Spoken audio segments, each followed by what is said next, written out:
Oliver. Let's continue from where we stopped. But let me do a little recap of the questions we've been handling. Let's go back to question 5 just to remind you what we talked about. Okay.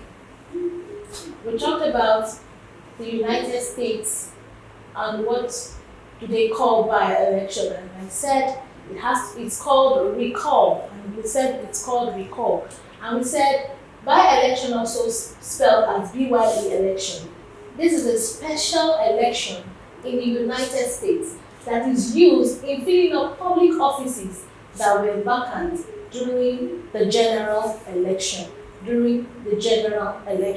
Okay, let's go to our next question. Question 6. Okay, it says counter trade in Nigeria was introduced by dash. Okay, the answer is C. Ibrahim Badamasi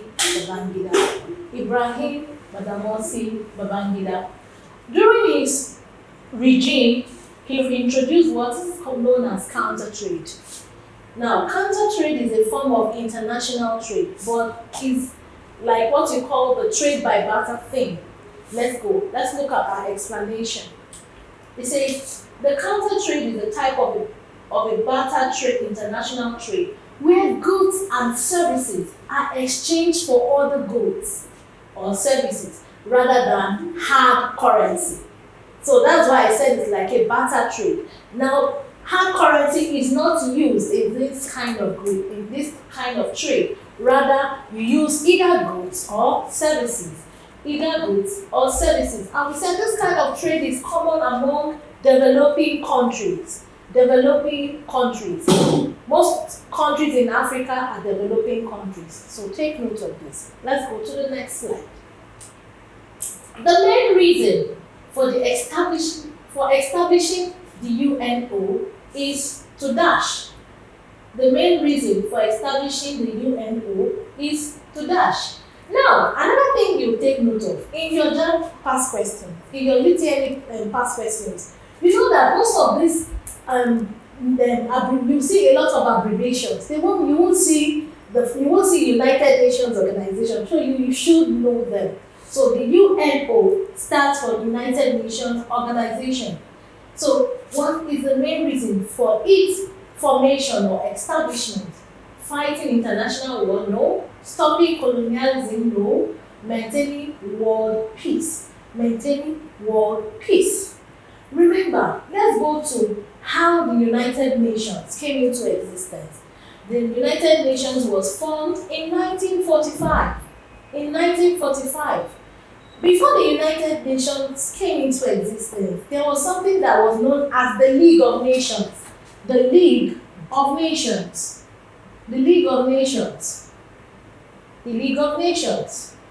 was established to promote world peace. So that there will be nothing like world wars again. Remember, it was after the First World War, the League of Nations came into existence, but it couldn't put an end to world peace. So shortly after the Second World War, the United Nations Organization was formed to put an end to world wars. Now let's have our explanation. It says one of the main aims of establishing the UN is to promote world peace among member states. The United Nations has 193 member countries. I hope you know Nigeria is the 99th member of the United Nations. The UN has its newest member. The newest member to join the UN is South Sudan. Remember South Sudan? South Sudan broke out from Sudan. South Sudan broke out from Sudan. The main Sudan gained her independence in the early 60s. Now, South Sudan is the newest member of the United Nations. And She became a member of the United Nations in 2011. She gained her independence in 2011, also became a member of the UN in 2011. So take note of this. This is the newest member of the United Nations. All right, let's go to the next one. Okay, the Charter of the UN was drawn in. The Charter of the UN was drawn in. Now, you may be wondering, was drawn in. That is what comes up. What they're asking you, the signing of that UN Charter, the signing, that's what they're asking you. Where was it done? Where was it done? Where was it done? Is it in New York? Remember, the headquarters of the UNO is in what? New York. The headquarters of the UNO is in New York. Take note of this. Now, the charter was signed in San Francisco. It was signed in San Francisco. Let's go to the next slide. It says, the United Nations Charter was signed in San Francisco in the United States of America on the 26th of June, 1945. On the 26th of June, 1945, shortly after the end of the Second World War. Shortly after the end of the Second World War. Let's go to the next question. Question number 9. Oh, we already answered it, but we'll still talk about it. The headquarters of the UN is where? B. New York. New York. Don't forget. New York. So, let's look. Okay? It has been the headquarters since its formation in 1945. Since its formation in 1945. Okay. Now, it says a major problem of the defunct Organization of African Unity was dash. Defunct. That means it's no longer in existence. A. Language barrier. Language barrier was not really a problem. Remember, these organizations have official languages. Remember, French, English, sometimes Portuguese and all that, and other languages. So, language barrier was not a problem. Inadequate resources. The major issue was ideological differences. Ideological what? Differences. So, it couldn't hold the OAU together. It couldn't hold the OAU together. It says different countries had their different ideologies, which affected the OAU. Some countries had difficulties paying dues, which affected the OAU financially. Some countries were not paying their dues. And while the economy is still growing, so these are the issues that affected the OAU, the defunct OAU. Let's go to the next question. Question number 11. Question 11. It says, the responsibility for admitting new members to the OPEC rests with dash. Now, remember I told you earlier on that most times you see a lot of abbreviations. ECOWAS, ECOMOG, OPEC, UNO. Now, OPEC stands for Organization of Petroleum Exporting Country. Organization of Petroleum Exporting Country. Nigeria is a member. Nigeria is a member of this organization. Now, this responsibility rests with the conference. The conference. Now, how is the conference? The conference is like what you call the General Assembly in like the UN and all that. Let's go. Let's see the explanation. It says the conference is charged with this responsibility. The conference is the supreme organ of the OPEC. Each member nation has a representative in this organ and they meet annually. So this is the responsibility of the conference. Please take note. Let's go to the next question. Question 12. In 1993, Nigerian troops were on a peacekeeping assignment to dash. A peacekeeping assignment to dash. 1993. Okay. Now, when you see this kind of question, don't get confused. Chad, Rwanda. The Rwanda genocide was in 1994, so not 1993. Now, the answer is D, Liberia and Somalia. Remember the Liberia Civil War? Samuel Doe. Remember Samuel Doe, the killing of Samuel Doe and all that. So Nigeria played the big brother role in peacekeeping assignments. In fact, let's go back to memory lane. Starting from the time of apartheid, Nigeria was one of the frontliners that fought against apartheid governments in South Africa. Yes, Nigeria was one of the countries. So Nigeria has always played the big brother role right from time.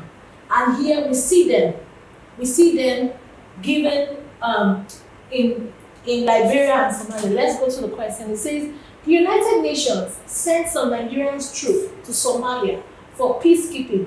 Unfortunately, 7 of them died in that assignment.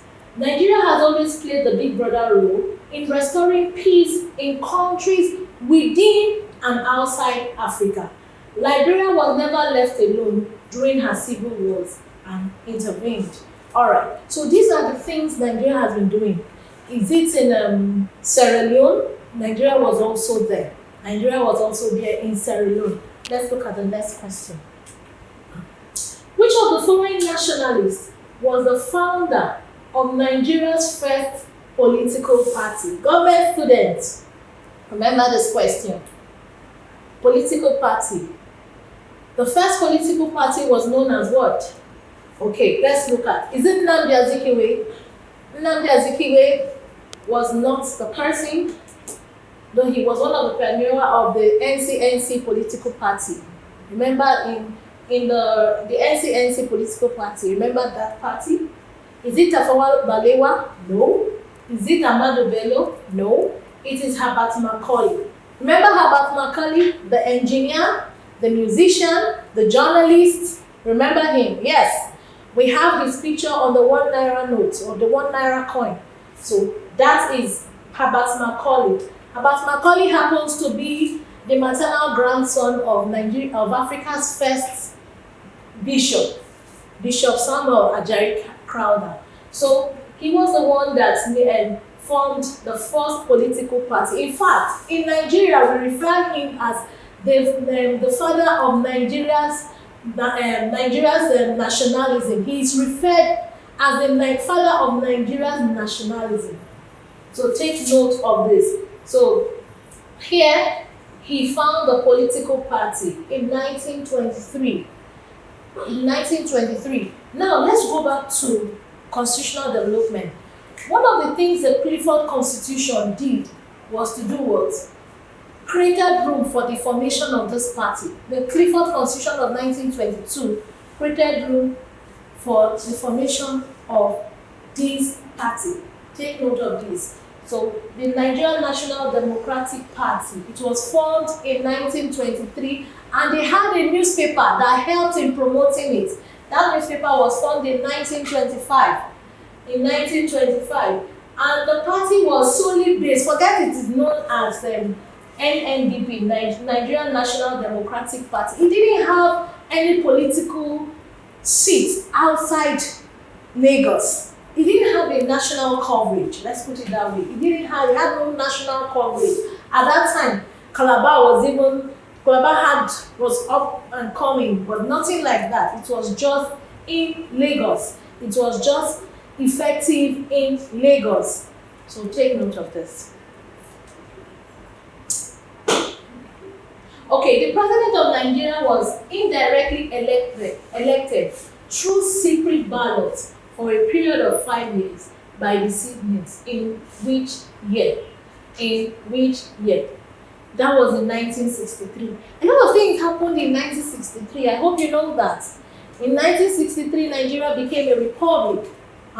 We've talked about the parliamentary system of government. In 1963, Nigeria practiced the parliamentary system of government. So why do we have this picture? This is the picture of Tafawa Balewa. He was the prime minister.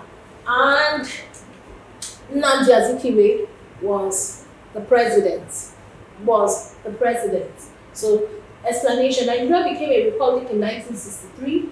Tafawa Balewa became the prime minister, that's the head of government, and Nnamdi Azikiwe became the what? Head of state. Take note of that. Now, it says, Rhodesia was the former name of which country? Which country bears this name? Which country? The answer is Zimbabwe. Zimbabwe. Take note of this. So in the early 1960s, that was when this name was gotten. But when Zimbabwe became an independent country in the early 1980s, it changed its name to Zimbabwe. All right, we're going for another break. So take care. Bye.